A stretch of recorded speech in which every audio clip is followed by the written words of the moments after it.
It was a Tuesday evening in late September when Claire showed up at my door with 2 suitcases and a smile that didn't quite reach her eyes. The light was fading fast, turning everything golden and soft, the way it does just before autumn really settles in. I remember the sound of her heels on the wooden steps of my porch, sharp, deliberate clicks that seemed too loud for the quiet street. When I opened the door, she was standing there in a cream-colored coat, her dark hair pulled back in a way that made her look smaller somehow, more fragile than I'd ever seen her. "Hey, you," she said, and her voice had that practiced lightness to it, the kind you use when you're trying very hard not to cry. I didn't hesitate. I pulled her inside, took one of the suitcases from her hand, and told her she could stay as long as she needed. That's what best friends do, isn't it?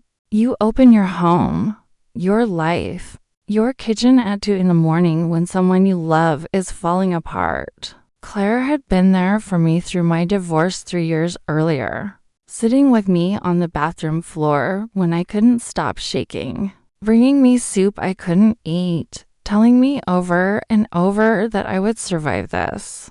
Of course, I would do the same for her. She told me that first night that she and Marcus had had a fight, a bad one. She needed space to think, just a few days to clear her head. We sat at my kitchen table with mugs of chamomile tea, neither of us really tea drinkers.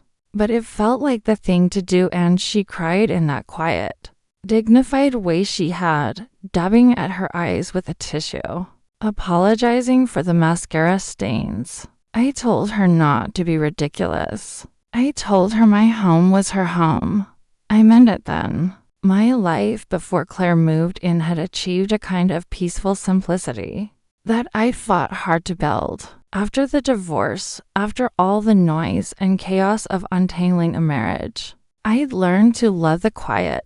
I lived alone in a small 2-bedroom house on Maple Street, the kind of neighborhood where people still waved from their porches and knew your name at the corner store. My mornings had a rhythm to them. Coffee at 6, a walk around the block while the world was still waking up, then work from my home office where I did freelance graphic design. Evenings were mine cooking simple meals, reading on the couch, sometimes meeting a friend for dinner, but mostly just existing in the gentle, undemanding space I'd created for myself. It wasn't a big life, but it was mine. Every book on the shelf was there because I'd chosen it. Every plant by the window was one I'd managed not to kill. The silence in my house wasn't loneliness, it was peace. It was the sound of healing.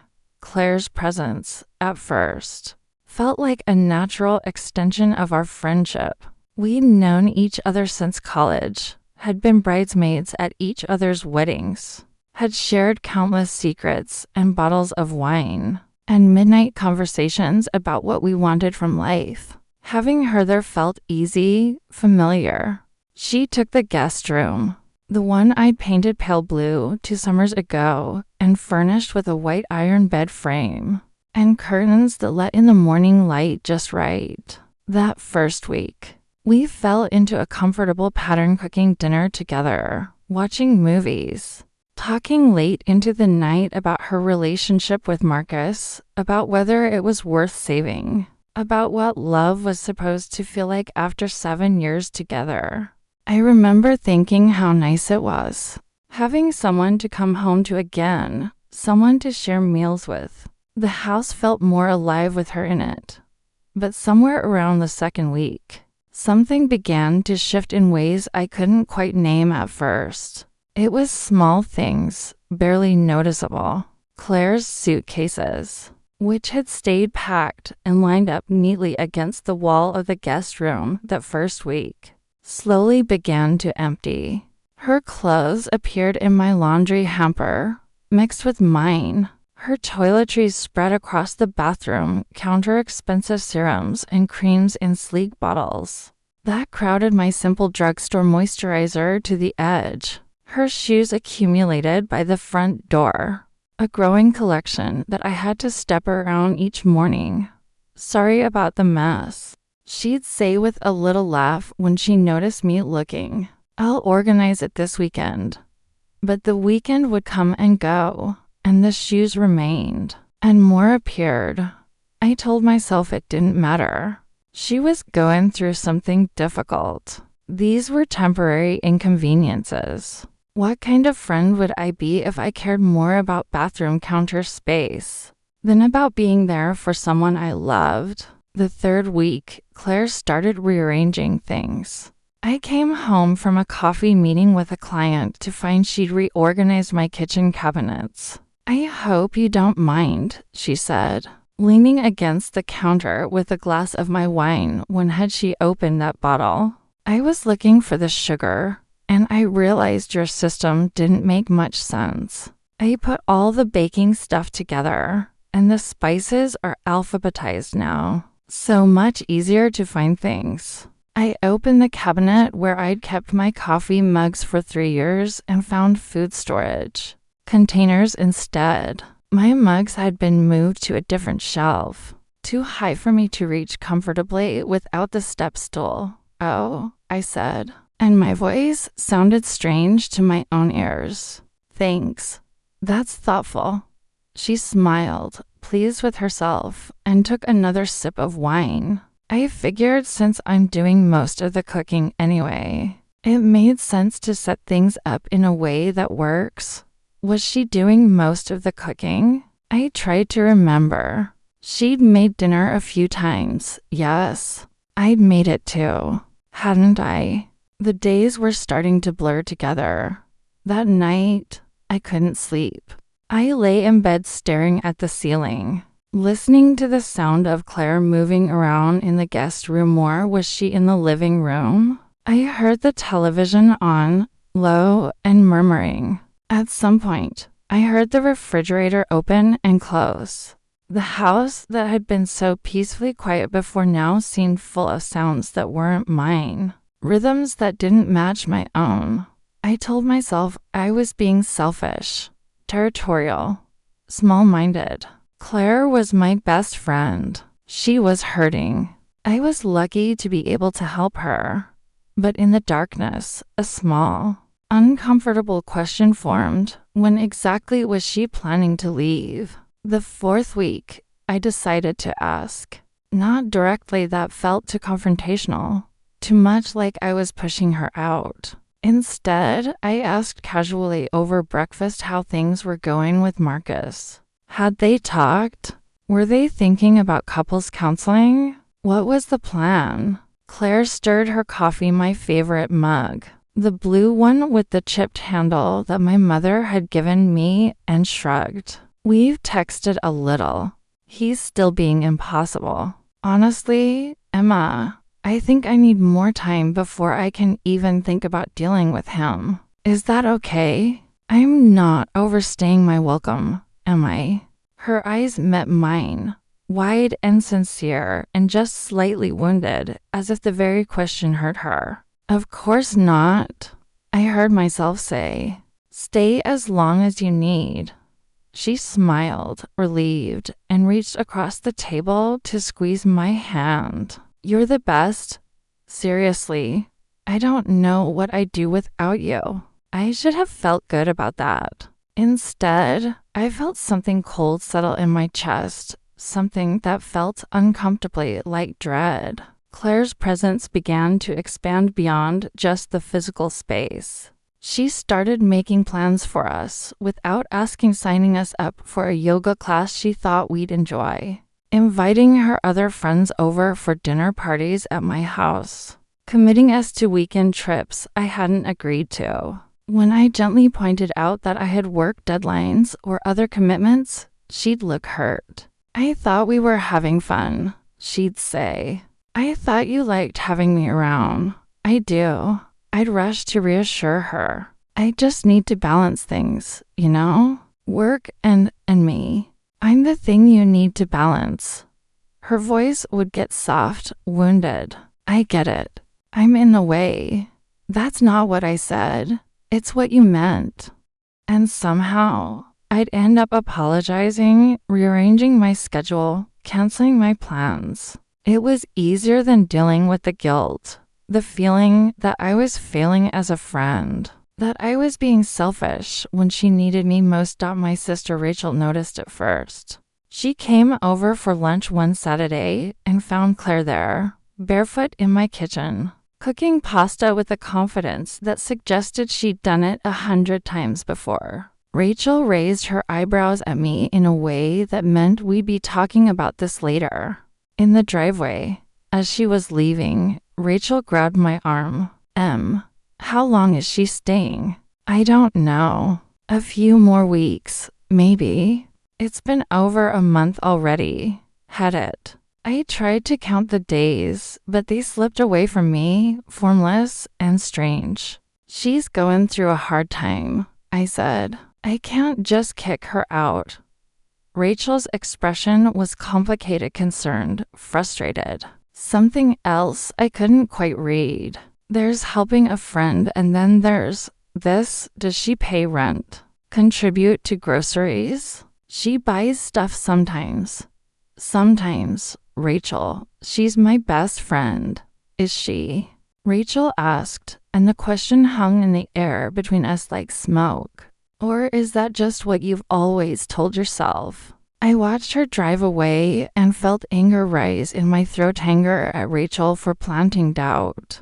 Anger at myself for feeling it take root. I went back inside to find Claire had cleaned up from lunch, had done all the dishes, had even wiped down the counters. See, I told that small, doubting voice inside me. See how helpful she is.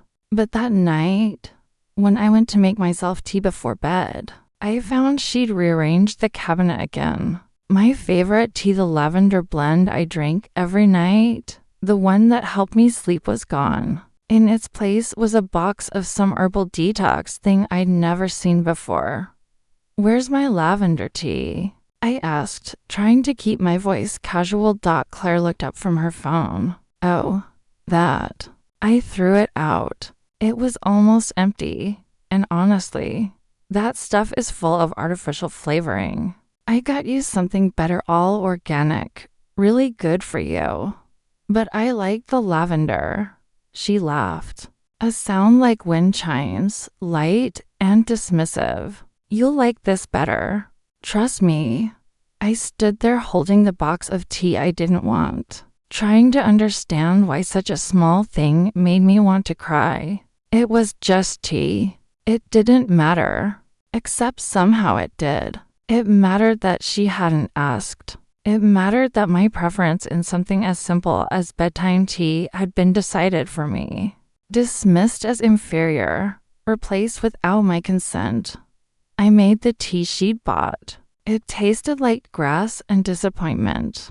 The 5th week, Claire's friends started treating my house like a regular hangout spot. I had come home from work to find 3 or 4 people I barely knew in my living room, drinking my wine, their laughter loud and jarring in space that used to be quiet. Claire would wave me over, introduce me like I was a guest in my own home.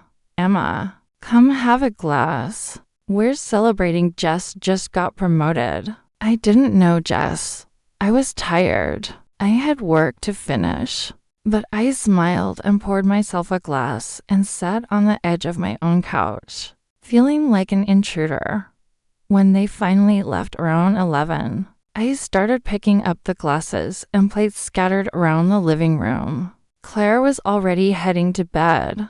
Thanks for hosting, she called over her shoulder. Everyone had such a great time. I stood there with my arms full of dishes, waiting for her to offer to help clean up. But her bedroom door clicked shut. The symbolic weight of those dirty glasses smudged with lipstick, sticky with wine, felt enormous in that moment. They represented something I couldn't quite articulate. Some boundary that had been crossed and crossed again until it no longer existed at all. I washed them in hot water, scrubbing harder than necessary, and when I was done, My hands were red and raw, and I felt a strange, overwhelming urge to scream. Instead, I went to bed and lay awake until 3 in the morning, listening to the house that no longer felt like mine. The turning point came on a Thursday evening in mid-November. I'd had a particularly good day, landed a new client, finished a project I was proud of. I had stopped at the store on the way home and bought ingredients for my favorite meal: lemon chicken with roasted vegetables, the recipe my mother used to make. I was planning to cook, pour myself a good glass of wine, maybe watch something I'd been wanting to see. A night for myself, by myself, in my own home. But when I walked in, Claire was in the kitchen with a man I'd never seen before. He was tall, broad-shouldered, leaning against my counter with an easy familiarity that made my skin prickle. Emma. Claire's face lit up. Perfect timing. This is David. David, this is Emma, my amazing friend who's been letting me stay here. David's going to crash on the couch for a few days. He's between apartments. And I told him it would be fine. The grocery bags in my hands suddenly felt impossibly heavy. You, what? Just for a few days, Claire repeated, her tone cheerful, but with an edge underneath, a warning. You don't mind, do you? I mean, you let me stay. What's one more? David extended his hand. Thanks so much, Emma. Really appreciate it. Claire's told me so much about you. I shook his hand automatically, my mind racing. What's one more? As if my home was a hotel, as if my space was infinite, as if my boundaries were suggestions she could override with her bright smile and presumptive generosity. Claire, can I talk to you for a second? In private? Her smile faltered just slightly. Sure. In my bedroom, door closed. I tried to find words that didn't sound harsh. That didn't make me the villain of this story. You can't just invite people to stay without asking me. I didn't think it would be a big deal. It is a big deal. This is my house, right? Your house, she crossed her arms, that you've been so generous to share with me. And now suddenly you're putting conditions on it. That's not what I'm saying. Then what are you saying, Emma? That David can't stay. That I should tell him to leave. He has nowhere else to go. That's not my problem. The words came out harder than I intended, but I didn't take them back. Claire stared at me like I'd slapped her. Wow. Okay. I guess I'm seeing who you really are now. Who I really am. Claire, I took you in without question. I've let you stay for over a month rent-free. I've been patient and understanding, and what? Now you're tired of me? Now you want your precious space back? God, Emma, I never thought you'd be this selfish. Selfish. The word landed like a stone in my chest. Was I being selfish? Was I being unreasonable? A month ago, I would have bent immediately under the weight of that accusation. Would have apologized, would have let David stay. But something in me had shifted. Something had broken or healed or simply reached its limit. He can't stay, I said quietly. I'm sorry, but no. This is my home, and I get to decide who's in it. Claire's expression went cold in a way I'd never seen before. Fine, I'll tell him, but don't expect me to forget this, Emma. When you needed me, I was there. No questions, no conditions. I guess I just expected the same from you. She left the room, and I sat on the edge of my bed, shaking. I heard low voices in the living room, then the front door opening and closing. When I finally emerged, David was gone and Claire was in the guest room with the door shut. I made my lemon chicken alone in a kitchen that felt contaminated somehow, spoiled by tension. I ate at the table by myself, and the food tasted like nothing. But underneath the guilt and the anger, and the confusion. There was something else, something small and stubborn that whispered, "You did the right thing." That night marked the beginning of the end. Though it would take 3 more weeks for Claire to actually leave, the atmosphere in the house became strained, polite in a way that felt worse than fighting. We moved around each other like strangers, said good morning and good night in voices that meant nothing. She stopped cooking, stopped cleaning up after herself. The guest room door stayed closed. Her things seemed to multiply: clothes draped over furniture, dishes left in the sink, mail addressed to my house in her name. The mail was what finally pushed me to act. I stood there holding an envelope with Claire's name and my address, and I realized with sudden, horrible clarity, she had changed her address. She had officially, legally made my house her residence. Not temporarily, not just for a few weeks. She had moved in without ever asking, without ever acknowledging what she was doing.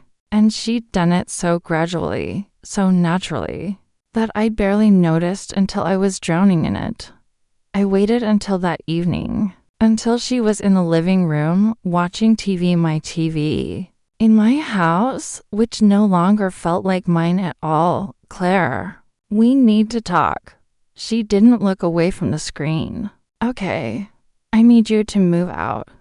Now she looked at me, her expression carefully neutral. "When? 2 weeks. I think that's fair. That gives you time to figure things out with Marcus or find your own place, or 2 weeks. She laughed, short and bitter. "After everything." "Yes, after everything. After over 2 months of you living here rent-free, taking over my space, making decisions about my home without asking me. After you tried to move someone else in without my permission. 2 weeks is generous, Claire. Generous." She stood up, and there was something almost triumphant in her expression, like she'd been waiting for this moment. "You know what's funny? I thought we were family. I thought this was what friends did for each other. But I guess I was wrong. I guess when it comes down to it, you're just like everyone else, only looking out for yourself." I wanted to argue, wanted to defend myself, wanted to list every way I'd been patient and accommodating and kind. But I was tired, so tired of defending my own boundaries in my own home. Tired of being made to feel guilty for wanting my life back. 2 weeks, I repeated. "Please respect that." She grabbed her phone and her jacket and stormed out. I heard her car start, heard her drive away too fast down the quiet street. And then the house was finally, beautifully, terrifyingly silent. I sat down on the couch, my couch, and cried. Not soft, dignified tears like Claire's, but ugly, gulping sobs that felt like they'd been building for months. I cried because I felt guilty. I cried because I felt relieved. I cried because somewhere along the way, I'd lost a friendship I thought was unbreakable. And I wasn't entirely sure whose fault it was or if fault even mattered anymore. The next 2 weeks were strange and tense. Claire came and went at odd hours, barely speaking to me. She started packing, finally, but she did it slowly, methodically, as if she was punishing me with her reluctance to leave. I'd come home to find one box packed and taped, sitting in the middle of the living room floor like an accusation. My other friends noticed something was wrong. Rachel called almost daily, offering to come over, offering to help, offering to be there when Claire finally left. "You don't have to do this alone," she kept saying, but I felt like I did. This was my mess to navigate, my friendship that had curdled into something unrecognizable. On the last day, I stayed in my home office with the door closed while Claire loaded her car. I heard her make multiple trips, heard the front door open and close, open and close. I wanted to help. Some trained instinct in me still wanted to be kind, still wanted to smooth things over, but I knew if I went out there, If I offered assistance or tried to talk, it would only make things worse. So I sat at my desk, staring at my computer screen without seeing it, waiting for it to be over. Finally, silence. I waited 10 more minutes, then emerged cautiously.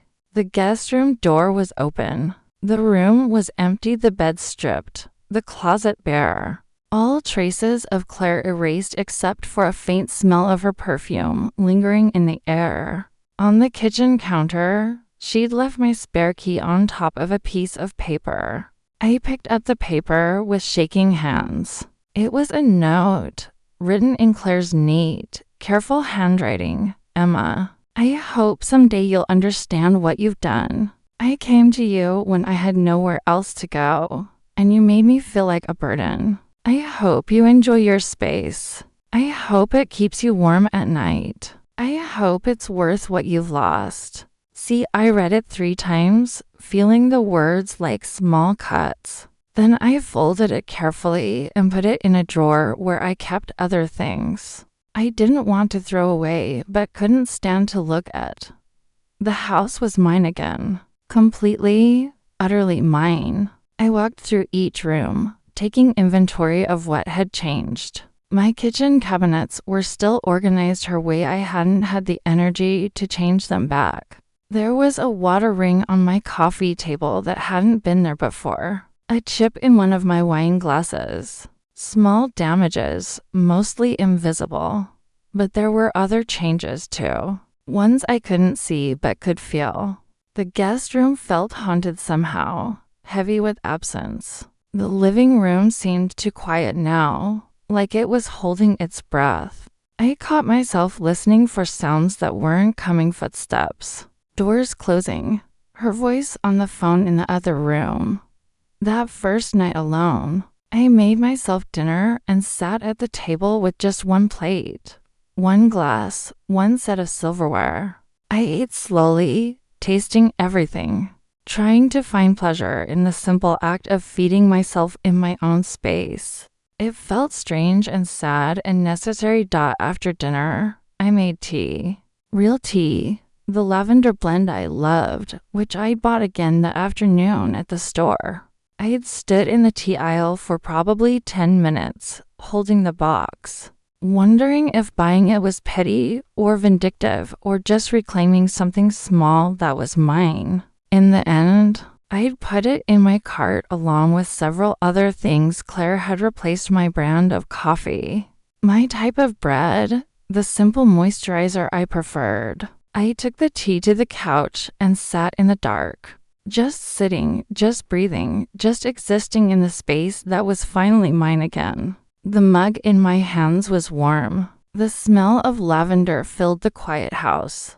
And slowly, very slowly, I felt something in my chest begin to unknot. The weeks that followed were harder than I'd expected. Claire and I didn't speak. She didn't reach out, and I didn't either. Our mutual friends seemed confused, caught in the middle of something they didn't understand. A few of them asked what had happened, and I struggled to explain. How do you tell people that your best friend overstayed her welcome? It sounded so small, so petty. How do you explain that it wasn't about the length of time, but about the way space was taken without asking, boundaries crossed without acknowledgement, preferences overridden, autonomy gradually, methodically eroded until you barely recognized your own life? She just didn't leave. I finally told Rachel over coffee, and I didn't know how to make her without feeling like a terrible person. Rachel squeezed my hand across the table. You're not a terrible person. You're someone who learned to set boundaries. That's not the same thing, but it felt the same sometimes. Late at night, when the house was too quiet, when I missed having someone to talk to over dinner, when I wondered if I'd been too harsh, too rigid, too unwilling to compromise, the guilt would creep in, whispering that maybe I should have tried harder, been more patient, been more understanding. Then I'd remember the feeling of coming home and not knowing what I'd find changed. I remember the exhaustion of constantly negotiating my own preferences in my own space. I remember David and Claire's expectation that I'd just accommodate whatever she decided, and the guilt would recede a little. I started reclaiming my space in small, deliberate ways.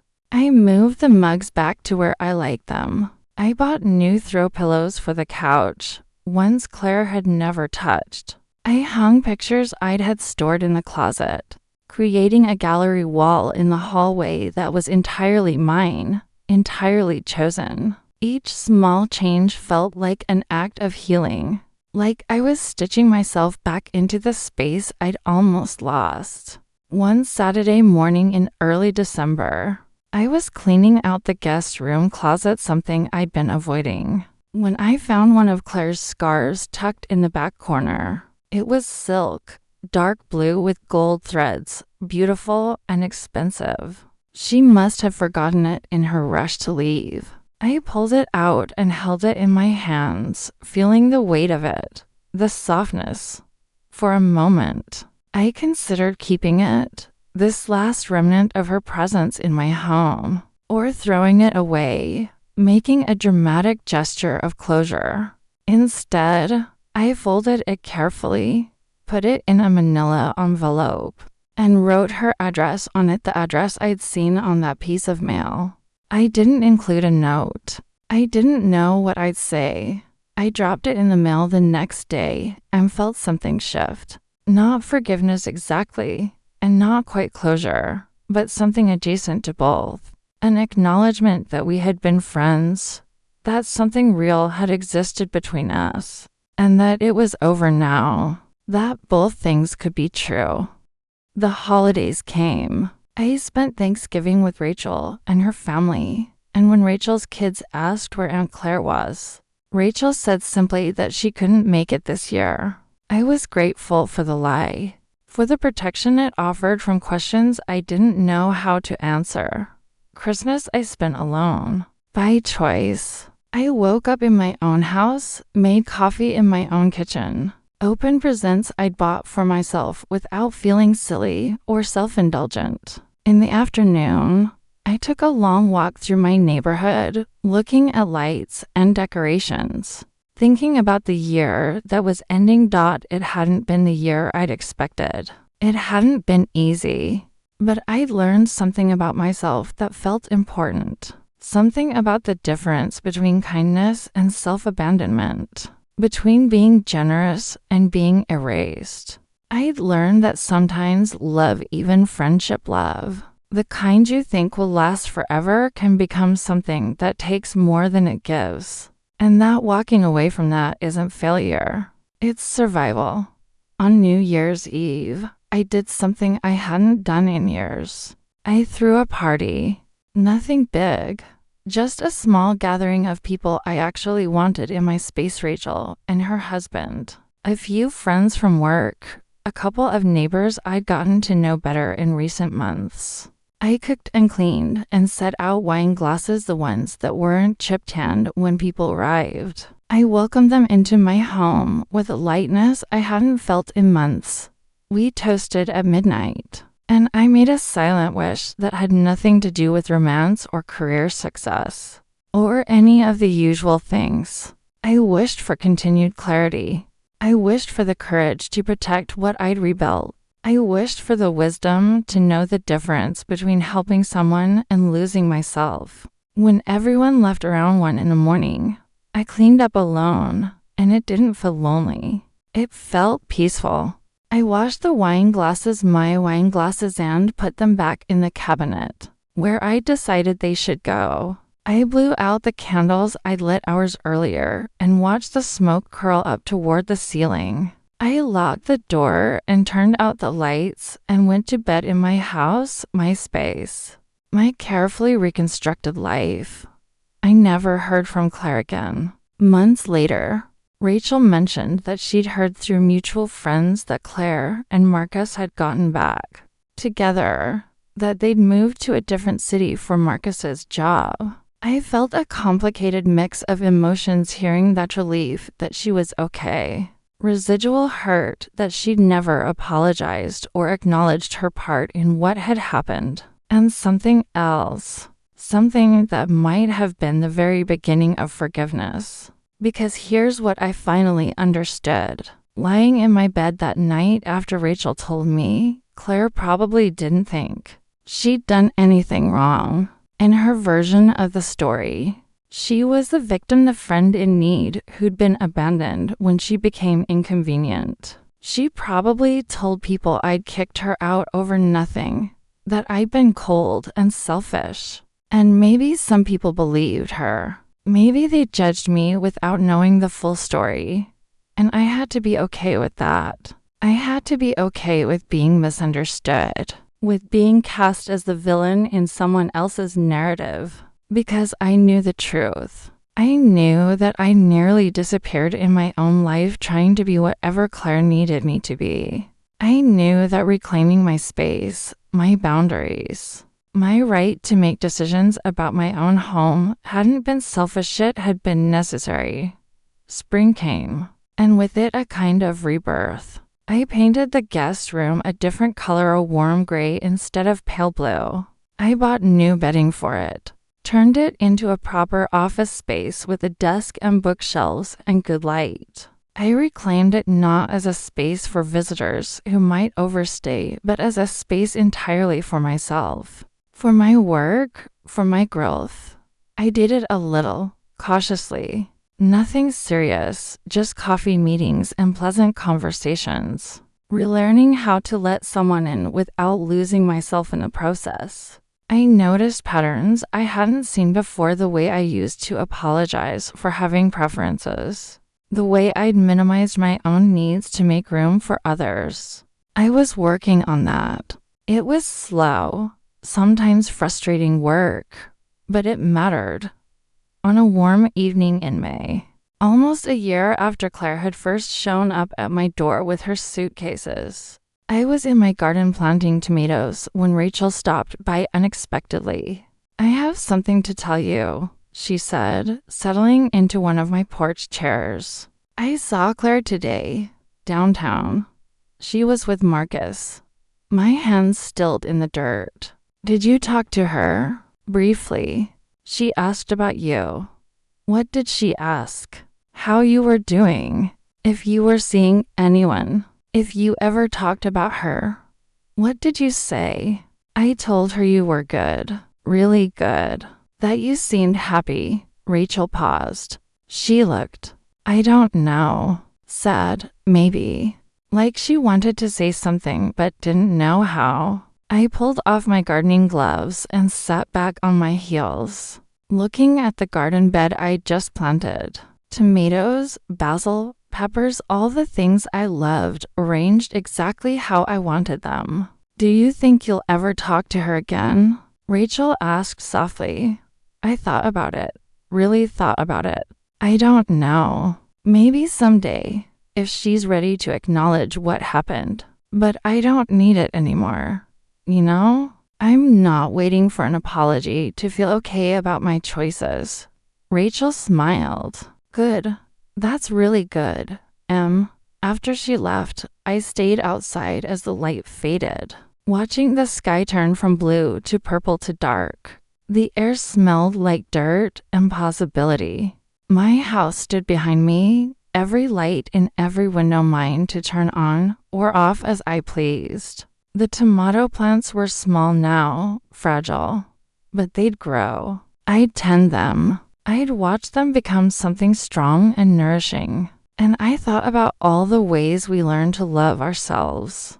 Sometimes it's through loss. Sometimes it's through boundary setting that feels like betrayal, but is actually survival. Sometimes it's through the painful recognition that not everyone who needs help is your responsibility to save, and that protecting your space, your peace, your carefully built life isn't selfishness, it's wisdom. I thought about the person I'd been a year ago, the one who opened her door without hesitation, who said stay as long as you need without understanding what that might cost. I didn't regret being that person. She was kind, generous, open-hearted, But I didn't need to be her anymore. I had learned that kindness without boundaries isn't kindness at all, it's self-erasure. And there's nothing noble about disappearing. That blue silk scarf, I wondered sometimes if Claire ever got it. If she understood it as the peace offering it was meant to be. Or if she saw it as just another thing I was returning. Another way of saying we were done. It didn't matter, really. I had sent it because it was the right thing to do. Because even in the messiness of ended friendship, there's room for small gestures of grace. As summer deepened, I found myself thinking about Claire less and less. Not because I'd stopped caring, but because I'd stopped needing the story to be different than it was. She'd been my best friend. She'd overstayed. I'd asked her to leave. We'd both been hurt. All of these things were true, and none of them had to be resolved into a neat ending where someone was completely right and someone was completely wrong. Life, I was learning, was more complicated than that. People we love can hurt us, sometimes without meaning to. We can hurt them back. We can both be doing the best we know how and still end up on opposite sides of an unbridgeable divide. One night in July, I had a dream about Claire. We were young again, college-aged, sitting in her dorm room, laughing about something I couldn't remember when I woke up. In the dream, everything was simple. Our friendship was uncomplicated, easy, full of joy and possibility. When I woke, I lay in the dark for a long time, feeling the bittersweet ache of nostalgia for something that no longer existed and maybe never had. Not in that pure, uncomplicated way, but I didn't feel regret. I felt something more like acceptance, like I'd finally made peace with the fact that people change. Relationships evolve, and sometimes the most loving thing you can do is let go.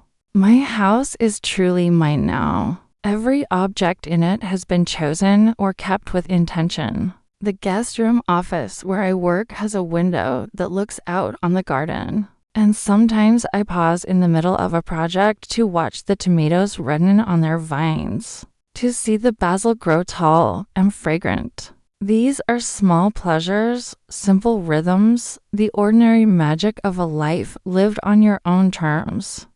I have learned that home isn't just a place, it's a feeling of sovereignty, of belonging to yourself. It's the freedom to organize your cabinets however makes sense to you, to drink the tea you prefer, to decide who's welcome and for how long. It's the right to say no without guilt, to set boundaries without apology, to protect what you've built.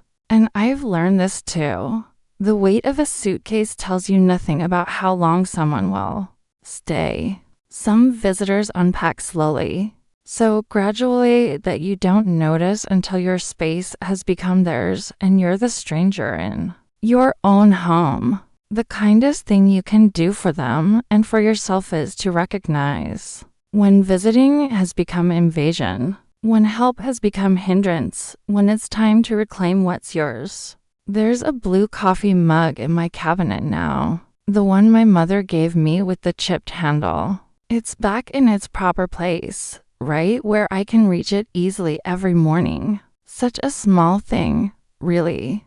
But when I wrap my hands around it and feel its familiar weight, when I taste my coffee exactly how I like it, made in my kitchen arranged my way, I remember everything I almost lost and everything I found in the losing. Sometimes love means opening your door. Sometimes it means closing it.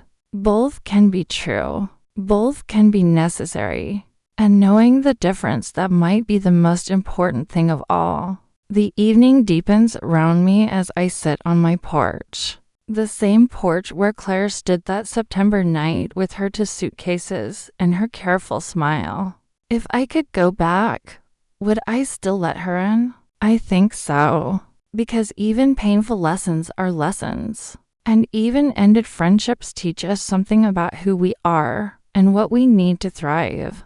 I would let her in. But I would also set clear boundaries from the start. I would trust that small discomfort of saying what I need before the resentment builds and poisons everything. The street is quiet tonight, the way it always is this time of year. Somewhere, someone's cooking dinner and the smell of garlic drifts on the warm air. A dog barks in the distance. The sky is turning that particular shade of purple that means summer is at its peak.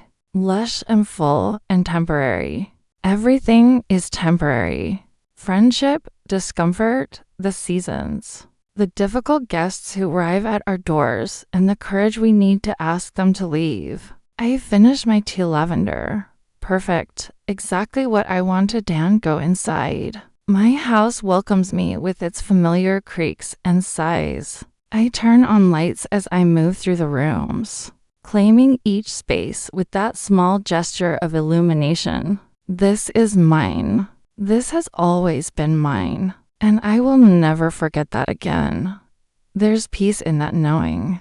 Not the peace of having everything resolved or understood. Not the peace of perfect closure or healed relationships, but the peace of a person who knows herself, who has learned through fire what she will and won't accept, who has paid the price of temporary guilt to purchase the permanent gift of self-respect. If Claire walked up to my door tomorrow, I don't know what I'd do. Part of me hopes I'd welcome her, that enough time has passed for us to sit down and talk honestly about what happened. Part of me knows the safer choice would be to keep the door closed, to protect what I've rebuilt, to honor the lessons learned at such cost.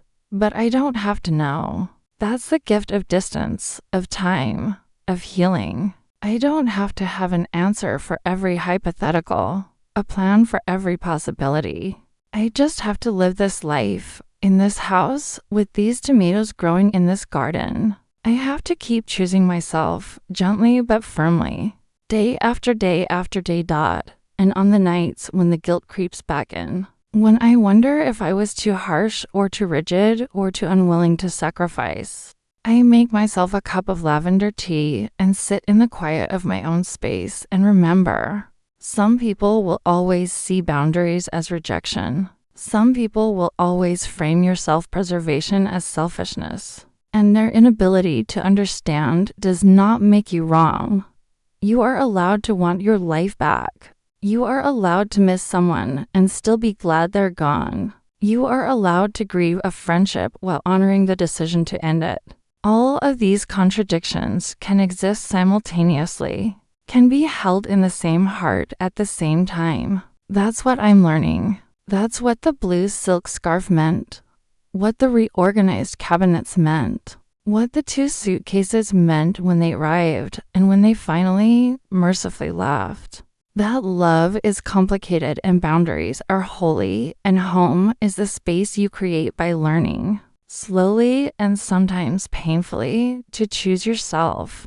The tomatoes will be ready soon. I'll pick them in the warm August sun, feeling their weight in my hands, tasting the summer they've absorbed. And I'll think about growth, how it's messy and slow and sometimes hurts. How it requires both opening and closing, both welcoming and releasing. How you plant small seeds and tend them faithfully and trust that somehow, despite everything, they'll know how to become what they're meant to be. That's what I'm doing too, I suppose. Becoming what I'm meant to be. A person who knows her worth. A person who protects her peace. A person who can be kind without being consumed, generous without being erased. A person who learned, finally, that the most important guest in your home should always be you.